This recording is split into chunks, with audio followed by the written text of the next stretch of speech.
យកប្រពន្ធផ្នែកអីទៅសំដីផ្អែមហើយខ្ញុំគិតថាយកផ្នែកអីក៏សំដីផ្អែមដែរឲ្យតែទិញផ្ទះនៅក្នុងគម្រោង TIA City នេះជូនគាត់ហើយនេះគឺជាគម្រោងខ្នាតយក្សនៅជាប់អាកាសយានដ្ឋានអន្តរជាតិលើផ្ទៃដីរាប់រយហិកតាមានផ្ទះជាច្រើនប្រភេទតាមតម្រូវការរបស់បងប្អូនជាពិសេសបើបងប្អូនចង់បាន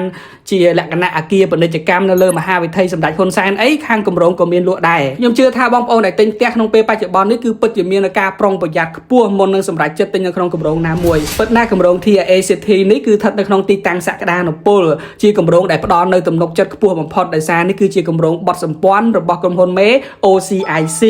ដែលបានអភិវឌ្ឍនៅទីក្រុងរណបកោះពេជ្រកោះនរាទីក្រុងរណបជ្រោយចង្វាអាកាសយានដ្ឋានអន្តរជាតិដែលចូល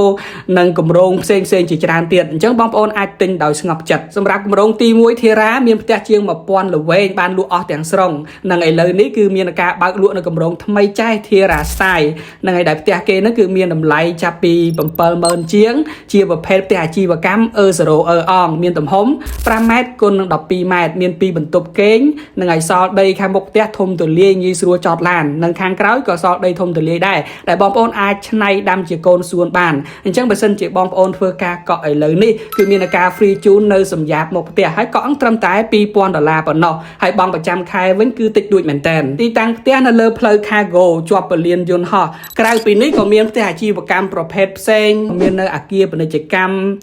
ផ្ទះវិឡាអាជីវកម្មវិឡា modern minimalist និង showroom សម្រាប់ជួលដែរហើយសម្រាប់ព័ត៌មានលម្អិតពីគម្រោងបងប្អូនអាចខលសាកសួរតាមរយៈលេខនេះអរគុណជម្រាបលា